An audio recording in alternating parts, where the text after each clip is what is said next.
Assalamualaikum warahmatullahi wabarakatuh. Perkenalkan, kami dari kelompok 7 mata kuliah praktek kewirausahaan. Kami adalah mahasiswi S1 Manajemen Fakultas Ekonomi dan Bisnis Universitas Sumatera Utara. Nah, dalam hal ini, kami memenuhi tugas ujian akhir semester mata kuliah praktek kewirausahaan yang diampu oleh Bapak Arif Kaidi Hutagalung SE MSI. Baik, di sini saya akan membahas pengertian dari BMC. Jadi BMC itu adalah Business Model Canvas. Jadi Business Model Canvas ini adalah merupakan strategi manajemen yang digunakan untuk membantu merancang sebuah perencanaan bisnis perusahaan yang didasarkan oleh infrastruktur, keuangan pelanggan, nilai perusahaan, dan produk. Nah, jadi BMC sendiri ini diciptakan oleh Alexander Osterwalder pada tahun 2005. Jadi BMC ini akan lebih mudah untuk membantu memvisualisasikan ide atau konsep yang sedang dilakukan. Selanjutnya di sini saya akan membahas tentang 9 elemen penting bagi BMC. Yang pertama itu adalah customer segment atau segmentasi konsumen. Yang kedua itu adalah value proposition atau proposisi nilai konsumen. Yang ketiga itu adalah channels atau saluran. Yang keempat adalah revenue stream atau sumber pendapatan. Yang kelima adalah key research atau sumber daya. Yang keenam adalah customer relationship atau hubungan konsumen. Yang ketujuh adalah key activities atau aktivitas yang dijalankan. Yang kedelapan adalah key partnership atau kerjasama. Yang terakhir adalah cost struktur atau struktur biaya. Selanjutnya di sini saya akan membahas tentang customer segment atau segmentasi konsumen. Jadi maksud customer segment ini adalah ketika kita membuat bisnis, kita harus bisa melihat pelanggan dengan segmen apa. Dengan kata lain, pelanggan ini merupakan jenis orang yang menjadi target pasar kita. Jadi kita bisa tahu apa jenis produk yang dibutuhkan dalam pasar tersebut. Nah, lalu ada hal yang dapat dipertimbangkan dalam menentukan segmentasi produk. Yang pertama itu customer job. Maksudnya di sini kita harus menentukan hal apa saja yang ingin dicapai pelanggan, kemudian apa saja kebutuhan yang mereka miliki. Lalu yang kedua itu ada customer gain, yaitu membuat tentang manfaat yang diinginkan ataupun yang diharapkan konsumen. Yang terakhir itu adalah customer pain. Maksudnya menggambarkan emosi negatif apa yang bisa membuat konsumen mereka tidak nyaman atau resiko yang dilakukan. Selanjutnya adalah value proposition atau proposisi nilai konsumen. Jadi maksud dari value proposition ini adalah penjelasan dan rincian keunggulan dari produk dan apa saja sebenarnya poin-poin yang bisa mendatangkan manfaat yang ditawarkan perusahaan bagi target pasarnya. Nah, hal ini menjadi kesempatan bagi kita untuk menggambarkan kekuatan dan keunggulan yang membedakan bisnis kita dengan pesaing yang lain atau keunikan usaha kita sendiri. Nah, materi selanjutnya yaitu mengenai channel. Apa sih itu channel? Nah, jadi channel adalah media interaksi antara bisnis dengan para konsumen untuk menyampaikan produk dan juga layanannya. Penentuan channel ini merupakan salah satu faktor penentu kesuksesan dalam menjalankan bisnis. Salah satu channel yang paling pas untuk menyampaikan produk kepada para konsumen yaitu melalui website. Dengan membuat website bisnis bisa membantu untuk menjangkau lebih banyak konsumen dan mudah. Selain itu, website juga bisa menampilkan katalog produk dengan menarik dan juga menjadi tempat para pelanggan untuk melakukan transaksi. Penjelasan selanjutnya yaitu mengenai customer relationship. Pahami bagaimana cara menjalani sebuah hubungan dengan pelanggan supaya mereka tidak mudah berpaling ke kompetitor. Contoh yang dapat diterapkan misalnya saja dengan memberikan potongan harga, mengadakan giveaway, atau menyediakan program membership. Karakter setiap pelanggan berbeda-beda. Oleh karena itu, harus memahami bagaimana cara mengambil hati dan mempertahankan pelanggan yang sudah ada. Tidak hanya saat menjual produk, namun juga dapat menghadapi komplain, menjawab berbagai pertanyaan konsumen, dan lain sebagainya. Nah, penjelasan selanjutnya yaitu revenue stream. Elemen bisnis kanvas yang satu ini menggambarkan sumber pendapatan yang berasal dari bisnis. Hal ini merupakan hal yang sangat penting dan perlu dikelola dengan semaksimal mungkin. Misalnya saja, selain mengandalkan sumber penghasilan utama dari penjualan produk, seiring dengan perkembangan bisnis juga dapat membuat program membership ataupun memberikan pilihan untuk upgrade dengan harga yang cenderung lebih tinggi. Baik, yang selanjutnya ada key research atau sumber daya. Agar tetap kompetitif dalam kegiatan bisnis, maka diperlukan sumber daya guna mendukung kegiatan bisnis. Nah, jadi untuk key research ini adalah sumber daya yang harus dimiliki guna mendukung ataupun mewujudkan value proposition. Nah, untuk key research ini sendiri dikategorikan menjadi 4 tipe. Yang pertama ada physical research, yaitu tempat usaha, bangunan atau gedung, bahan baku, mesin, kendaraan, dan lain sebagainya. Yang kedua ada intellectual research, yaitu berupa merek, hak cipta, partnership, dan trademark. Yang ketiga, ada human resource, yaitu orang yang menjalankan kegiatan aktivitas dalam perusahaan ataupun sumber daya manusia.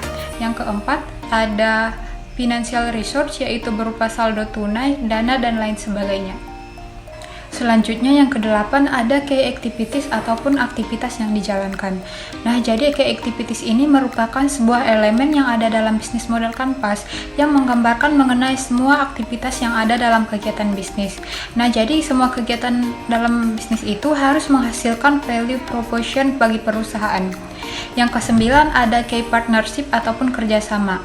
Key partnership merupakan elemen yang ada dalam bisnis model kanvas yang berisi mengenai daftar sumber daya di luar perusahaan yang diperlukan untuk mencapai key activities dan juga menyampaikan value ke pelanggan. Partner utama dalam third party bisa seperti supplier, mitra usaha, ataupun perusahaan lain yang mendukung kegiatan bisnis kita sendiri. Tips cara membuat bisnis model kanvas. Yang pertama ada analisa kompetitor. Melakukan analisa terhadap pesaing bisnis baik untuk menambah wawasan. Kita bisa melihat dari sisi keberhasilan atau juga kegagalan kompetitor sebagai pembelajaran untuk bisnis ke depannya. Melalui informasi tersebut, kita bisa tahu celah yang bisa dimanfaatkan untuk mengembangkan bisnis dan menjangkau pasar lebih baik daripada kompetitor. Yang kedua, mengurutkan elemen secara sistematis. Tips selanjutnya, urutkan 9 elemen tersebut secara sistematis supaya kita tahu mana prioritas yang harus dijalankan. Kita juga bisa menyusun strategi dengan jangka waktu tertentu. Sebab, semakin jelas target waktu dan tujuannya, semakin mudah mengukur keberhasilannya. Nah, jadi tips yang ketiga, kaitkan setiap elemennya. Jadi maksudnya di sini elemen ini menjadi pendukung satu sama lain yang akan membentuk growth strategi atau rencana strategi untuk meningkatkan penjualan atau meningkatkan pelayanan produk. Nah, jadi misalnya adalah menyusun value proposition atau proporsi nilai konsumen yang sesuai dengan segmentasi pelanggan. Dengan demikian, kita akan mengetahui bagaimana sumber pendapatan yang akan didapatkan. Lalu yang keempat itu adalah tetap fokus pada masa kini. Jadi maksudnya kita harus tetap fokus pada masa kini sebab kondisi bisa saja berubah sewaktu-waktu. Misalnya karena ancaman pendatang baru, lingkungan bisnis yang berubah dan lain-lain. Jadi kita harus tetap fokus pada masa kini agar kita bisa menganalisis apa saja perubahan yang terjadi pada masa kini. Yang terakhir adalah melakukan review. Nah, melakukan evaluasi ini menjadi elemen yang atau langkah yang sangat penting. Jadi pastikan semua elemen sudah terhubung satu sama lainnya. Jadi ketika kita sudah membuat BMC, kita bisa melakukan penilaian terhadap BMC tersebut. Nah, jadi jika ada kekurangan ataupun sesuatu yang masih kurang optimal, bisa kita perbaiki. Jadi tips yang terakhir ini adalah melakukan review adalah tips yang paling penting agar kita mengetahui apakah ada lagi kesalahan atau tidak. Baik, selanjutnya yaitu contoh analisa bisnis model kanvas perusahaan Gojek. Jadi ada beberapa poin. Poin yang pertama yaitu proporsi nilai. Proporsi nilai dari si Gojek ini yaitu menyediakan transportasi massal yang berkualitas, mudah, serta dapat diakses dengan harga yang terjangkau. Poin yang kedua segmentasi produsen atau pasar, yaitu pelajar sekolah, pekerja kantoran, pengguna transportasi publik, generasi melek internet. Poin yang ketiga, jalur pemesanan atau promosi. Jadi si Gojek ini menggunakan aplikasi Gojek yang sudah tersedia di Play Store. Terus caranya promosi yaitu menggunakan iklan secara online dan juga testimoni dari pengguna. Poin yang selanjutnya, hubungan atau relasi dengan pelanggan. Jadi supaya memiliki hubungan yang baik dengan Gojek, jadi Gojek menyediakan diskon dan juga promo dan juga aplikasinya yang kaya akan fitur-fitur lainnya. Yang poin yang selanjutnya, aktivitas utama. Jadi aktivitas utamanya itu menghubungkan driver dengan penumpang. Terus memanajemenkan data pengguna dan perekrutan tenaga kerja. Maksudnya perekrutan tenaga kerja yaitu perekrutan jadi drivernya. Yang selanjutnya, sumber daya utama. Jadi sumber daya utama Gojek ini informasinya yaitu dari Google Maps, terus aplikasi Gojek, infrastruktur servernya. Poin yang selanjutnya, mitra kuncinya. Jadi mitra kunci Gojek ini yaitu mitra pengemudi atau driver Gojek, supplier atribut dari driver itu yaitu helm dan jaket, dan penyedia infrastruktur server. Poin yang terakhir yaitu struktur pembiayaan. Jadi struktur pembiayaannya yaitu bagi hasil dengan mitra driver, penyewaan infrastruktur server, biaya API Google Maps, dan gaji pegawai kantor, dan juga biaya pemeliharaan dan perbaikan sistem. Baik, selanjutnya itu contoh analisa bisnis model kanvas dari produk makanan. Yang pertama yaitu segmentasi konsumen atau pasar. Jadi target pelanggan atau pasar yang disasar oleh pemilik bisnis ini adalah remaja hingga orang dewasa, bahkan anak-anak juga bisa, yang berusia 5 tahun sampai lansia. Poin yang kedua, proporsi nilai. Jadi proporsi nilainya yaitu produk akan dijual atau disajikan dalam berbagai pilihan rasa atau topping. Terus produk bisa dinikmati di warung utama atau gerai lainnya jika ada cabangnya. Yang ketiga, jalur pemasaran atau promosi. Jadi ada aplikasi pemesanan makanan online seperti Gojek tadi, terus Grab atau Shopee Food. Yang kedua yaitu festival kuliner. Yang ketiga, pemasaran secara instan. Misalnya kita mempromosikannya kepada teman, keluarga, ataupun orang lewat dari gerai kita pasarkan langsung. Atau juga media sosial atau online. Misalnya seperti Instagram, Facebook, YouTube, TikTok, bahkan WhatsApp. Dan yang keempat yaitu hubungan atau relasi dengan pelanggan. Jadi si produsen ini membuat potongan harga sebanyak 25% khusus untuk pembelian ketiga dan kelipatannya misalnya.